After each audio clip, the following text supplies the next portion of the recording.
Greetings, Soulswind here, and welcome to Let's Play Lord of the Rings: The Battle for Middle-earth. Here's a featurette video for base defenses.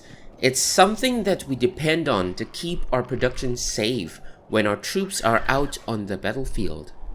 Now, every faction has got its own way of defending their bases, with Mordor and Isengard sharing some similarities, as well as Gondor and Rohan sharing some similarities. The approach for this video will be that I'll cover each of these factions on their own. Firstly, what are base defenses? Well, they're basically towers and keeps and whatever the base has to offer in its own defense. Now let's start with Isengard.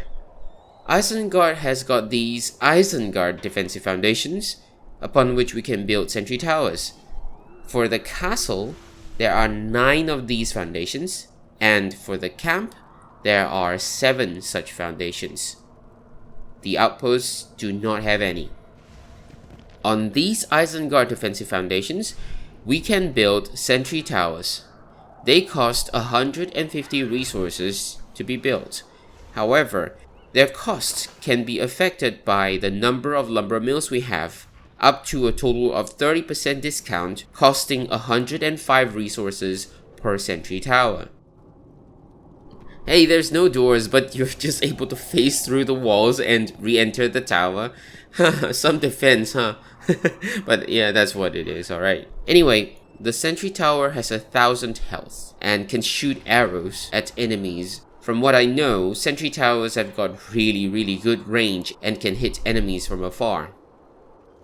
From what I've noticed, sentry towers are good at defending against small, foot-based raiding parties such as the Rohan peasants, the yeomen, but they don't do as well against melee soldiers other than the Rohan peasants, of course. Let's move on. What other base defenses do Isengard have? Well, we can also build the Isengard Keep. It costs 700 resources to build and again benefits from the number of lumber mills we have, up to a 30% discount, giving us only 490 in costs. Isengard keeps have got 2000 HP. We might be able to do a comparison with the good side later, but for now, let's just remember that it is 2000 HP. So Isengard benefits from having keeps on outposts as well. Remember I said that there are no defensive foundations for outposts? Isengard can still defend outposts well enough using just keeps. Now let's take a look at the evil side Mordor faction.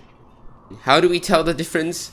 This one. The design for the building foundation and the defensive foundation looks different, and we can hover a mouse cursor over it to look at the tooltip.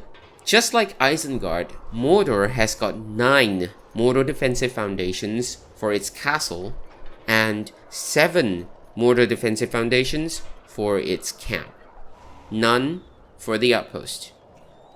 On these defensive foundations, we're able to build sentry towers. They cost 150 resources to build, and again, they benefit from a larger number of lumber mills, which can reduce the cost down to 105 resources. As for its design, it looks the same as the Isengard counterpart. And for the health, the sentry tower also has 1,000 health. Now, what else can Mordor put up in terms of base defense? Well, nothing. It's got no keep. Therefore, Mordor's outposts will be very undefended and very vulnerable to raids and attacks. Here we are solely talking about base defenses. We're not talking about the other faction related advantages that could help Mordor overcome its weakness in the lack of base defense structures. So there we have it, Mordor faction. Now let's look at the good side. For the good side, we start with the Rohan-CAMP. Now, for the Rohan-CAMP, we obviously see that there are Rohan-CAMP fences. These will provide some sort of delay as the Rohan's enemy look for entrances into the camp, and there are only 4 such entrances as compared to the evil side's counterparts, the Isengard and the Mordor, which affords the enemy any angle of attack. On top of passive defenses, Rohan camps have got active defenses, these Rohan defensive foundations upon which we can build the sentry tower. Rohan camps have got 7 such defensive foundations and therefore 7 sentry towers. The Rohan sentry tower costs 150 resources to build and has got 1000 HP and can fire arrows at enemies approaching the camp. Also, just like its evil side counterparts, the construction worker phases into the tower upon the completion of construction. So what else can Rohan camps do to defend themselves? Well, not much. There are some defensive related structures such as the Rohan well and the Rohan statue, providing passive bonuses such as improved armor and combat experience, as well as healing. From the Rohan well, we're not exactly going to benefit from these things if our troops are not in the base. In this episode, we are focused on defensive capabilities that can eliminate threats. So these 2 structures here will be addressed separately. So that's it for the Rohan camp. At least it's got the sentry tower and the fence. The same cannot be said for the Rohan outpost, which has got no walls and no defensive foundation upon which to build sentry towers. So they will be as equally unguarded as their MORDOR counterparts. How about the ROHAN-CASTLE then? Alright, here we have the ROHAN-CASTLE. As you can see, it already has got an impressive castle wall with 5000 HP. So the weakest part is 5000 HP? Well, not exactly. We also have a ROHAN-CASTLE door, which has got 3000 HP. We have got... No, not this one. No, not this one. Yeah, this one. The ROHAN-CASTLE gate, which is the frame, the passage above the door. That is 6000 HP. If I were to select it, nothing is shown here. The door is shown to be 3000 HP and it has got a display here. Meanwhile, another ROHAN-CASTLE gate, which is this thing, if you select it, it shows this thing, has got 5000 HP, so that's kinda confusing. If you select this, it's got the repair icon, which means it will auto repair. If we were to hover over here and then select this, it's got the repair icon, which means we can repair it. This cannot be repaired, but these can be repaired. Then there are walls, which all have got 5000 health. And they do auto repair, or rather self repair, and they look the same as the ROHAN-CASTLE gate thingy, which is like over here. Now, other than the passive wall defenses, what else can the ROHAN-CASTLE put up against the enemies? These things, the ROHAN-CASTLE walls, they do not really have a specific name to them, but we can build things on them. And there are 12 of such plots. Or rather, yeah, foundations, we'll call them foundations, wall foundations that we can build on. What can we build? We can build wall banner upgrades that will grant a bonus to nearby troops, as well as the postern gate. The enemies cannot enter, but troops within can exit to fight off enemy siege engines or whatever threats there are. We have got the battle tower upgrade. It costs 800 to build. It gives us a tower, a Rohan battle tower that can fire arrows at encroaching enemies. 5000 HP. Isn't that amazing? And imagine we can build 12 of such towers. They are very different from their camp counterparts, the sentry towers that have got only 1000 HP. Now before we move on, I want to show the closing and opening of the gates, because there are cool animations. Firstly, let's zoom in a little bit such that we can see both the door and the mechanism. And close, and then hide the UI. You can see the door closing, and you can see the little thing spinning, the spindle thingy spinning above the castle door, or rather on the castle door frame. Now you can see this emblem here is pretty cool too. Okay, let's open the gate again.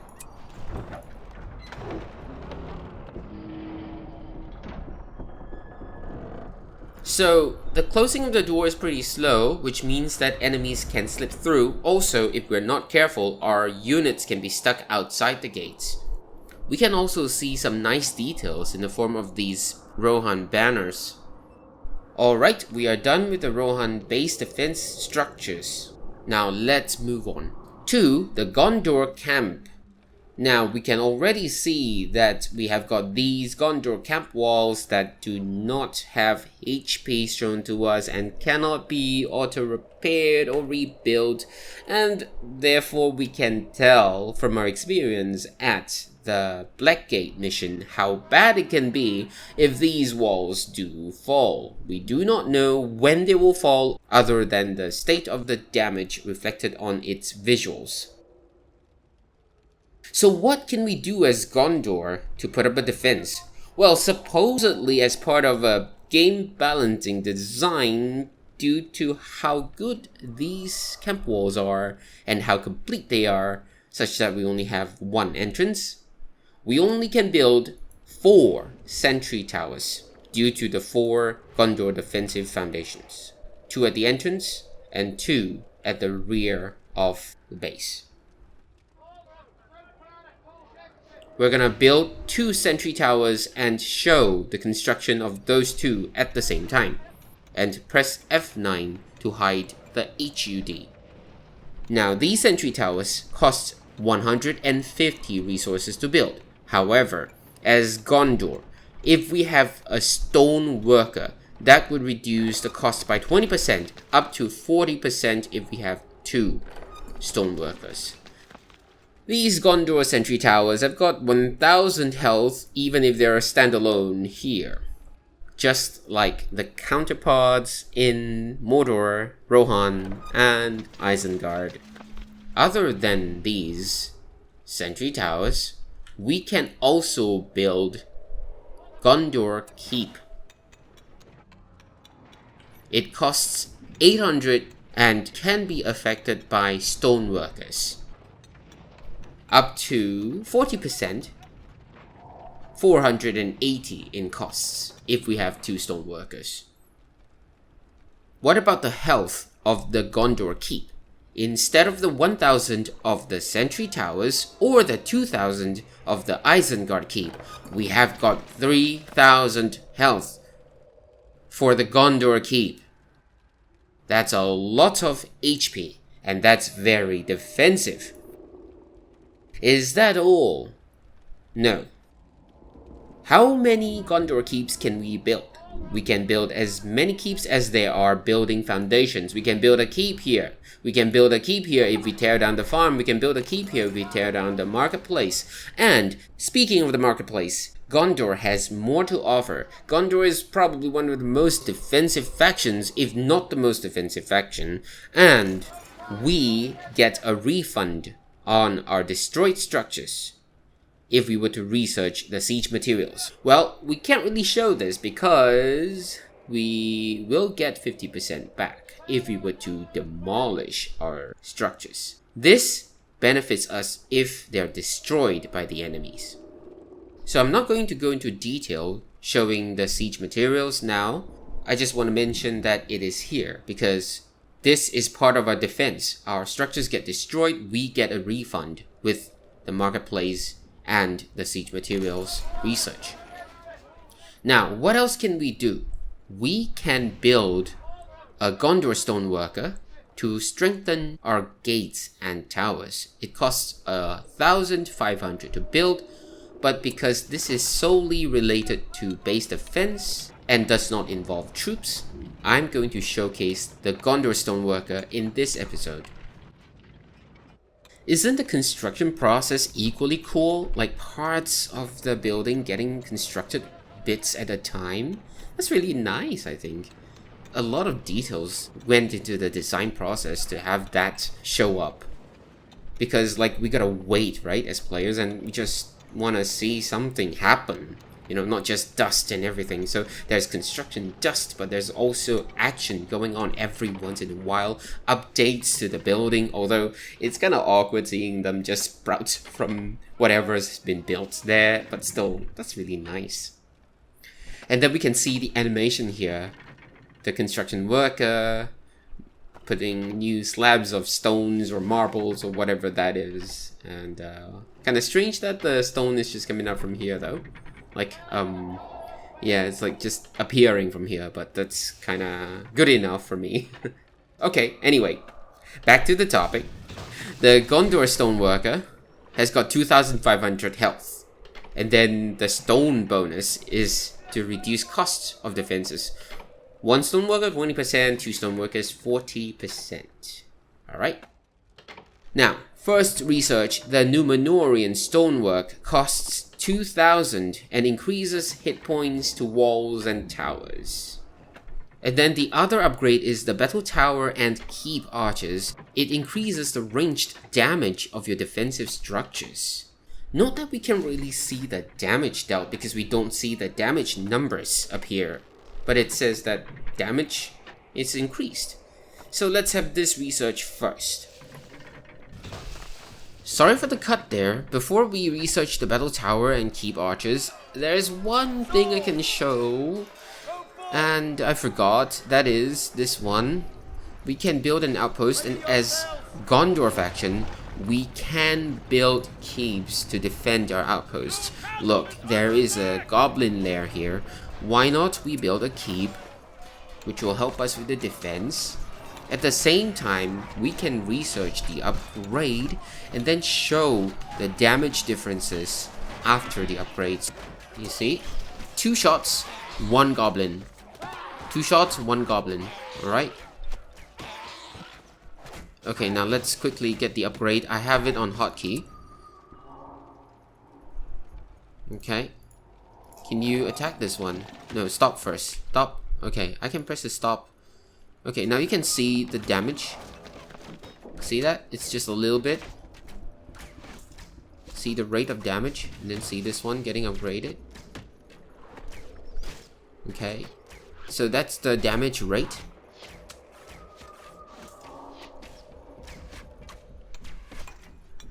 Alright. You see it taking a bigger chunk of the goblin lair.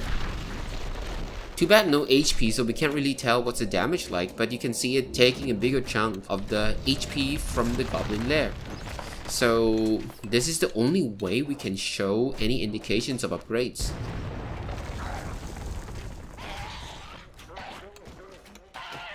Yeah, looks like 1 shot per goblin now. So that's pretty cool. If we can know the goblin's HP, which we can't, unfortunately. Otherwise, it would have been great. So yeah, as a Gondor faction, we can build keeps to defend our outposts, just like ISENGARD keeps. But ISENGARD keeps got 2,000 HP. How about our keep? 3,000? No. What if we upgrade this thing, the Númenórean stonework? Now, let's get the upgrade and let's see what other differences do we get as a Gondor faction. Other than improved hit points to walls and towers, we can see visual differences as well. So let's go over to here. It's the best place to see the visual differences. We have fortified our walls. Ta-da! Look at that!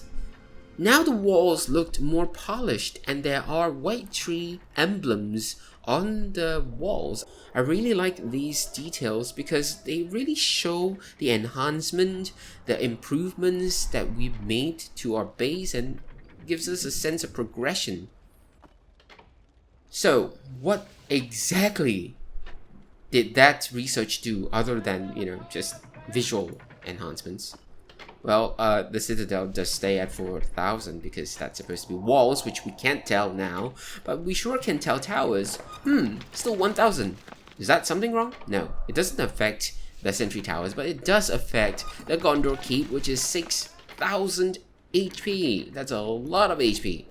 And it said it would affect walls, right? Let's go over to the Gondor-Castle.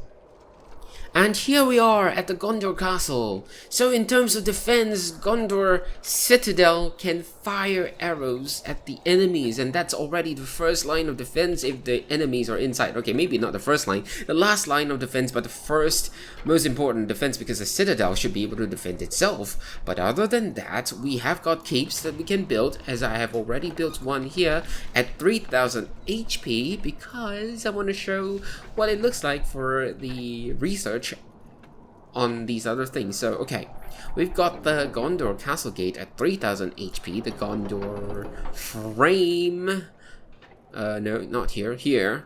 The Gondor Castle Gate here, it's also called the Gondor Castle Gate at 5000 HP.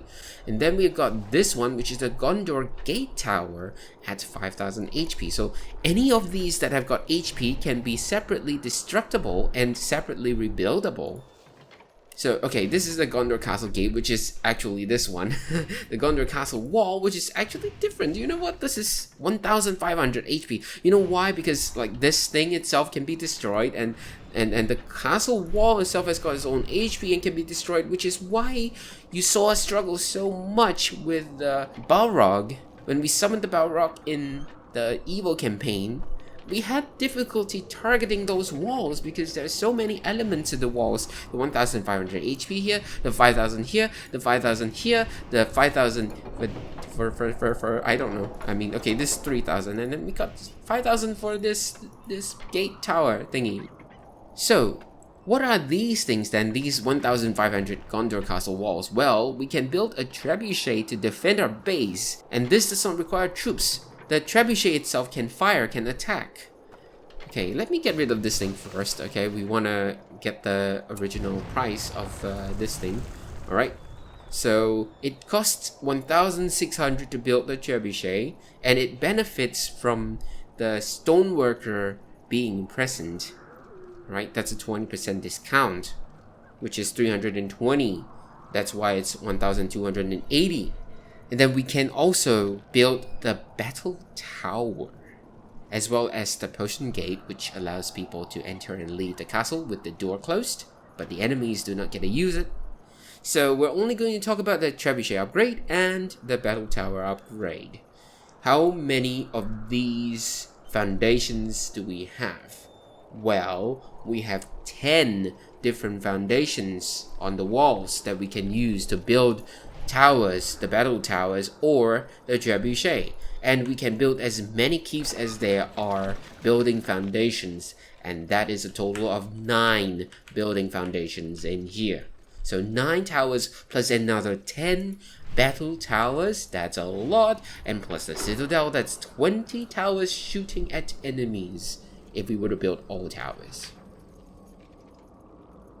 So then let's see. Alright, let's build a tower here. Costs 800 to build a battle tower. And you know the keep, they kind of look alike. So the keep is 3000 HP. How about the battle tower? Remember, our sentry towers for the Isengard Castle has got 1000 HP. How about these perimeter defenses? Well, the Gondor Battle Tower is 1500 HP. A lot more than the sentry towers, because 500 is a lot. And then we have got these, the trebuchet upgrades, which we can get as well. They cost 1600 to build without any discounts. So these battle towers, they fire arrows. These trebuchets, they've got 400 HP and they fire these projectiles. We can even use bombardment. Okay, no, right click. Bombard an area. And they can fire. And they deal a lot of damage. How much? Don't know. We can use stop to stop fire, or this one, halt fire to stop. It's the same thing. The S key on the keyboard can also stop them. But note that this will cause friendly fire, so don't have our units at the target location. So what sort of upgrades can we get? Firstly, this tower here, the Trebuchet Rampart, is 1500 health as well. And if we were to get the Stoneworker, I'm sorry, I tore it down, so give me a moment. I'm gonna just cut forward until the Stoneworker is built. And now the Stoneworker is built. Right, look, we have got one more research other than these two. So this increases damage. We don't really need to see, we can't really tell anything from it. But we can first get the Numenorian Stonework to increase the hit points of the walls and the towers. And of course this one gets to the gates. So firstly, the walls and the towers. So let's see what changes do the walls get. Okay. Oh wait, hang on. We should look at here because we can see these change as well. And let's see what others outside. Okay, just these are just normal. All right, let's just look over here. We are now using Ta-da! Look at that! Isn't that cool? Look at these polished walls, and oh my gosh, they just look so much better, like marble or something. And I think these are like changes, so there's even more defenses now, if I'm not mistaken, so it kind of juts out a little bit. Yeah, so that's really, really cool, isn't it? But what's more cool is not just the physical looks, but look at... Oh, okay, yeah. Look at this. 2,500 for the Gondor-Castle wall. From 1,500 to 2,500. And what about this? Castle Gate is 10,000. This Gate Tower, 10,000. And the door is still 3,000. But look, here.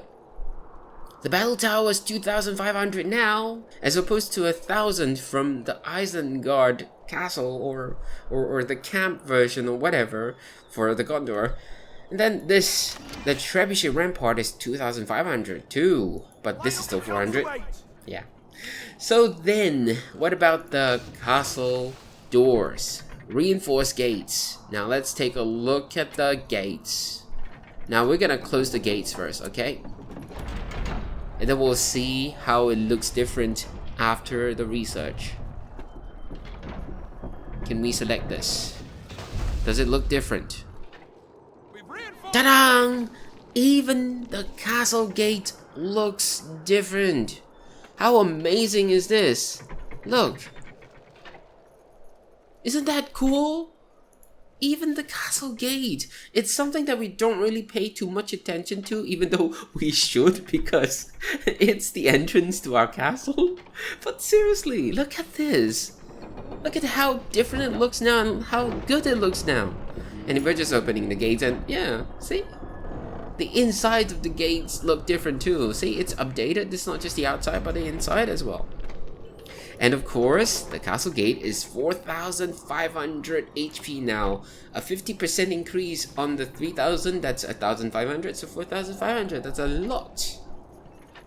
So you see how amazingly Gondor does on the fences for the base. But is that all? No, it's not.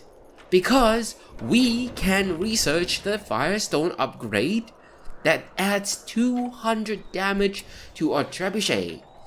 This trebuchet? Yes. Also, this trebuchet. It has got the Firestones upgrades. So if you were to get the research, we can spend another 500 resources on this research. Look at the difference here. See? It's only just stones. But if we were to add this one, that's a 200 damage difference. You can see that the health 400 is such a lonely line on the tooltip. But after we get the Firestones research, take a look. Ta-da! It's still 400. You know why? We gotta deselect and reselect that, and then you see this. Firestones plus 200 damage, and looks so impressive. Even this looks impressive here. And look at the projectile. It looks so impressive here. And of course it does more damage too. So yeah. Anyways, we also have got the postern gate. This is like postern gate. I'm gonna add it to the end of the episode and gonna end the episode here. We can demolish this postern gate. We can also demolish this if we want to and change it to a different thing. You know, like if we want more towers to fend off Nazguls, we can.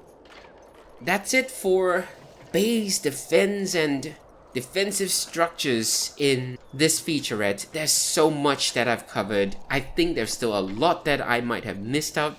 So feel free to let me know if I missed out anything or might have got something mistakenly wrong. I apologize for that. Once again, I just want to clarify that this episode does not include anything that benefits our troops, because we're assuming that our troops are out on the battlefield and we need our base to defend itself.